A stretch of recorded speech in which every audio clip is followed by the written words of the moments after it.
আসসালামু আলাইকুম নবম এবং দশম শ্রেণীর ছাত্রছাত্রী, তোমাদের জন্য আজকের ভিডিও তোমাদের পদার্থবিজ্ঞান বিষয়ের উপরে কাজ, ক্ষমতা ও শক্তি এই চ্যাপ্টার সংক্রান্ত। এই চ্যাপ্টারের আমি যে বিষয়গুলো আজকে তোমাদের জন্য আলোচনা করব সেটা হচ্ছে কাজ, কাজের সংজ্ঞা, মাত্রা, একক এবং প্রকারভেদ। এছাড়া ক্ষমতা, ক্ষমতার সংজ্ঞা, একক, মাত্রা এবং এই সংক্রান্ত বিষয়গুলি।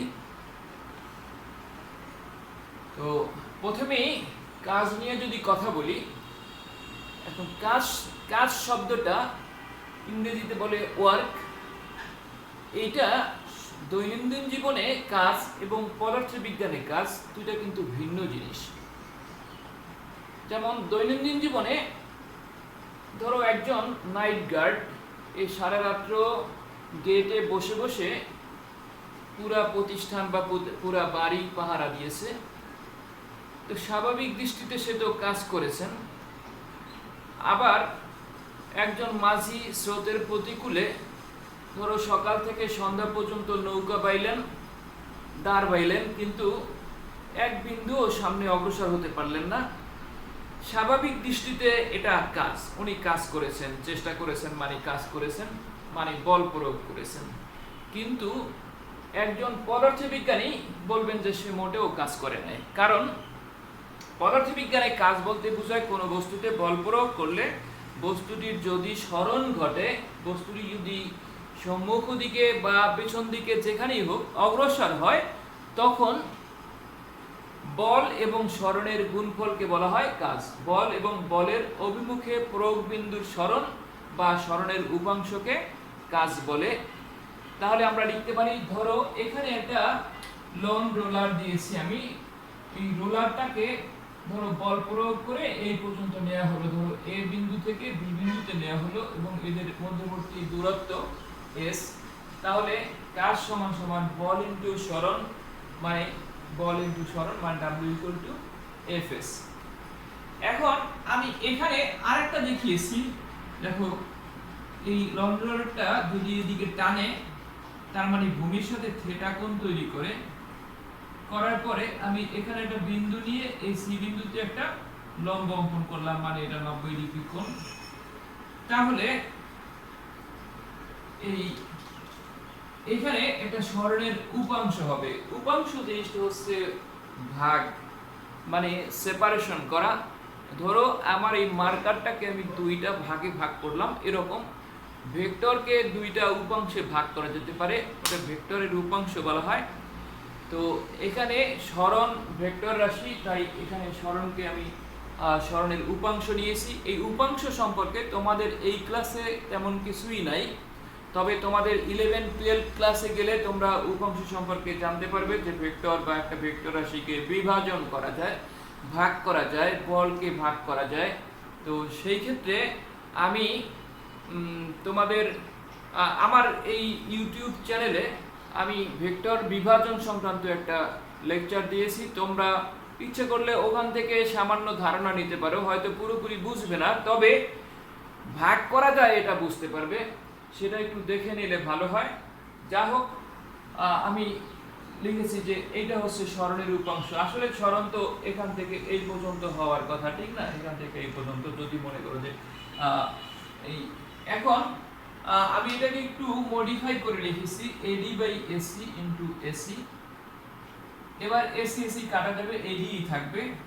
দেখো এটা 90 ডিগ্রি, তাহলে এটা অতিভুজ আর এটা ভূমি।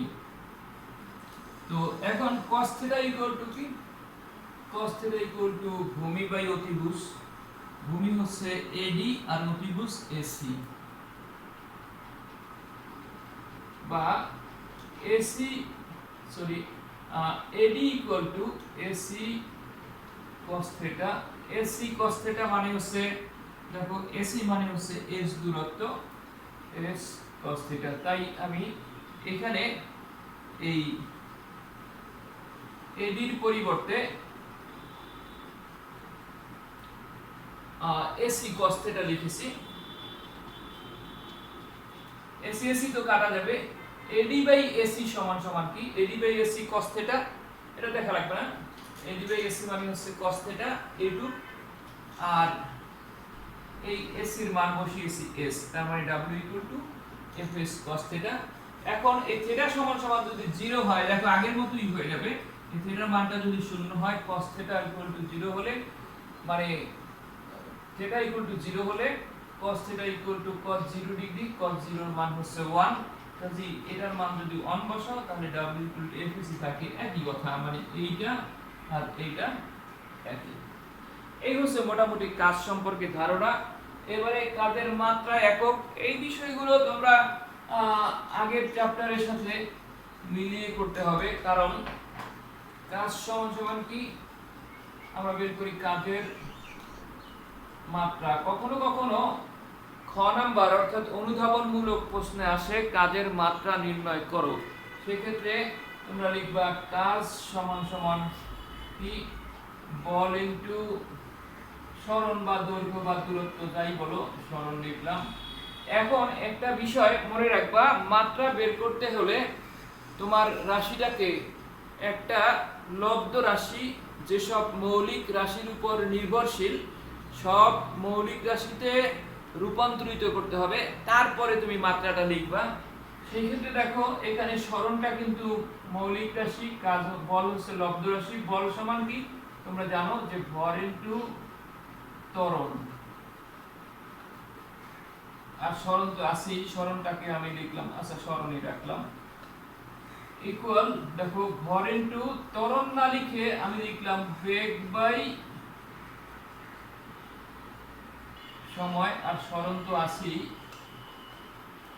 ইকুয়াল ভর ইনটু বেগকে লিখলাম যে সরণ বাই সময়, আর নিচে সময় তো আছি, আর এই সরণটা ঠিকই থাকলো। তার মানে এই ক্লাসটা আমি মুছে ফেললাম।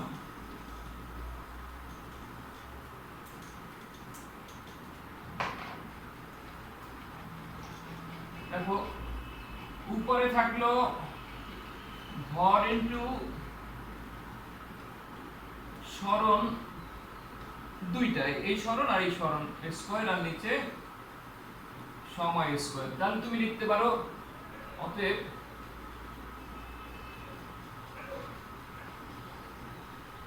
কাজের মাত্রা w ইকুয়াল টু, ভরের মাত্রা হচ্ছে m, সরণের মাত্রা হচ্ছে l মানে দৈর্ঘ্যের মাত্রা, আর সময়ের মাত্রা t, তাই t স্কয়ার। আর আমরা লিখতে পারি m l square t to the power -2।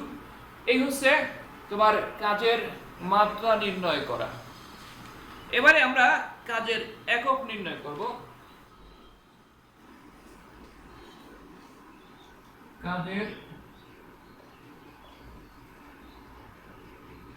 একক, এটা হচ্ছে কাজের একক সমান সমান কি হবে না, কাজ সমান বল ইনটু সরণ, তার মানে বলের একক ইনটু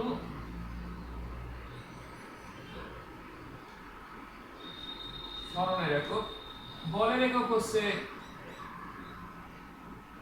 নিউটন, আর সরণের একক হচ্ছে মিটার, মানে নিউটন মিটার। এন এম লিখবো সংক্ষেপে, সমান সমান হচ্ছে এর আরেকটা নাম হচ্ছে জুল। তার মানে তুমি লিখতে পারো 1 জুল সমান সমান হচ্ছে 1 নিউটন ইনটু 1 মিটার। এই হচ্ছে কাজের একক। এখন আমি যদি বলি 10 জুল কাজ বলতে কি বোঝায়, বিষয়টাকে তোমরা এরকম লিখতে পারো, 10 নিউটন বল প্রয়োগে কোন বস্তুর সরণ যদি 1 মিটার হয়, তখন যে কাজ হবে তার নাম হচ্ছে 10 নিউটন। আমি আবারও বলছি, 10 নিউটন বল প্রয়োগে কোন বস্তুর সরণ বলের দিকে যদি 1 মিটার ঘটে, তখন ওই বস্তুর কাজ হবে কি 10 নিউটন। বা তুমি এরকমও বলতে পারো যে 1 নিউটন বল প্রয়োগে কোন বস্তুর বলের দিকে সরণ যদি 10 মিটার হয় তাহলে যে কাজ হবে তার নাম হচ্ছে 10 জুল। আবার যদি তোমাকে বলা হয় এরকম যে 2 নিউটন বল প্রয়োগে যদি 5 মিটার সরণ ঘটে তখন যে কাজ হবে সেটাও হচ্ছে 10 জুল। কাজেই আমার মনে হয় কাজ সম্পর্কে তোমরা বুঝতে পেরেছো। এখন আরেকটা বিষয় তোমাদের জানা দরকার যে কাজের প্রকারভেদ। কাজ কয় প্রকার? কাজকে দুই ভাগে ভাগ করা যায়। একটা হচ্ছে বলের দিকে কাজ বা ধনাত্মক কাজ, কাজের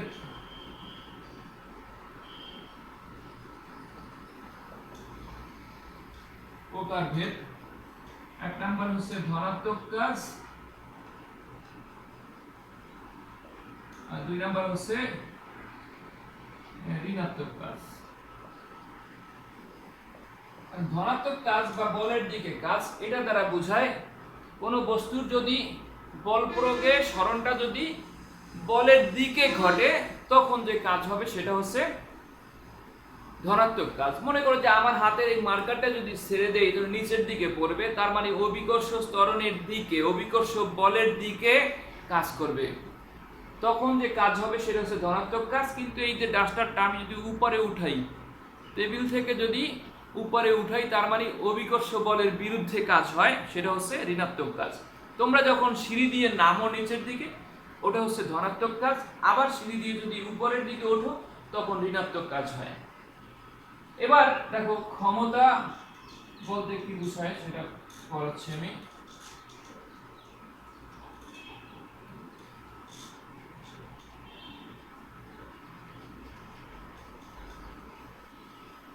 ক্ষমতা, পাওয়ার।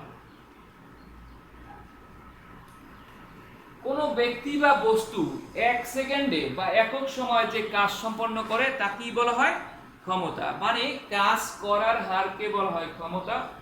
যদি কোনো বস্তু t সময় বা কোনো ব্যক্তি t সময় w কাজ সম্পন্ন করে তাহলে একক সময় কাজের পরিমাণ কত?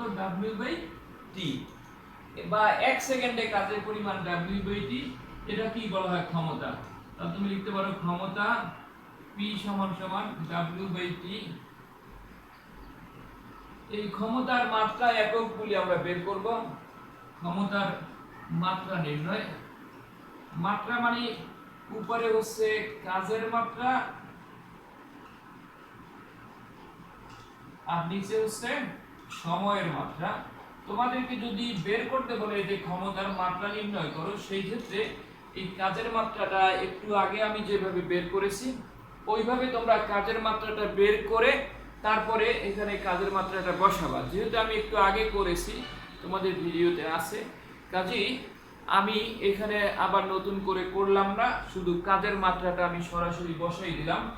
যে একটু আগে যেটা আমি করেছিলাম ml² t⁻⁻2 আর সময়ের মাত্রা হচ্ছে t, এটাকে একত্রে লেখা যায় ml² t⁻3।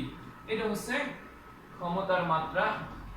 আর ক্ষমতার এককটা বের করি আমরা।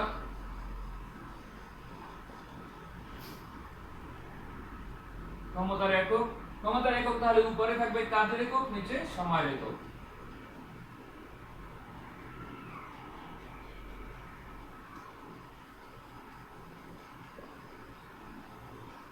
হ্যাঁ, কাজের একক কি? জুল। আর সময়ের একক হচ্ছে সেকেন্ড। তাহলে লেখা যায় জুল পার সেকেন্ড মানে হচ্ছে ওয়াট। এবারে আমি তোমাদেরকে দেখাবো যে 1 ওয়াট মানে কি। 1 ওয়াট মানে হচ্ছে 1 জুল/1 সেকেন্ড। কোন বস্তু বা ব্যক্তি 1 সেকেন্ডে 1 জুল কাজ সম্পন্ন করলে যে ক্ষমতা হবে সেটাই হচ্ছে 1 ওয়াট।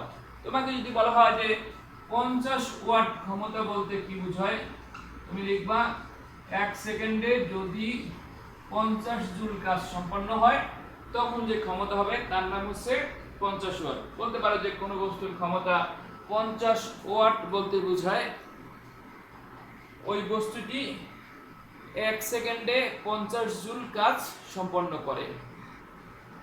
এই ক্ষমতা প্রকাশ করার জন্য যে শুধু ওয়াটই ব্যবহার করা হয় এটা না, কোনো সময় কিলো ওয়াট, মেগা ওয়াট ইত্যাদি ইউজ করা হয়। যেমন 1 কিলো ওয়াট ইকুয়াল টু হচ্ছে 10 টু দি পাওয়ার 3 মানে হচ্ছে 1000। 1 মেগাওয়াট মানে হচ্ছে 10 to the power 6 watt. 1 horsepower মানে হচ্ছে 746 ওয়াট। মানে কোনো ইঞ্জিন বা যন্ত্র 1 সেকেন্ডে যদি 746 জুল কাজ সম্পন্ন করে তখন তার ক্ষমতা হচ্ছে 1 হর্স পাওয়ার বা 1 অশ্ব ক্ষমতা। মোটামুটি এই কাজ এবং ক্ষমতা সংক্রান্ত এইটুকু ধারণা রাখলেই চলবে। পরবর্তী দিনে আমি তোমাদের জন্য শক্তির প্রকারভেদ এই সম্পর্কে আলোচনা করব। তো সেই পর্যন্ত সবাই ভালো থাকো। এখনো যারা সাবস্ক্রাইব করোনি চ্যানেলটাকে সাবস্ক্রাইব করবে। আর পরবর্তী ক্লাসে আমরা এর কিছু অঙ্ক করাবো। তোমরা সেই পর্যন্ত ভালো থাকো, সুস্থ থাকো, এই প্রত্যাশা আজকে শেষ করছি। আসসালামু আলাইকুম।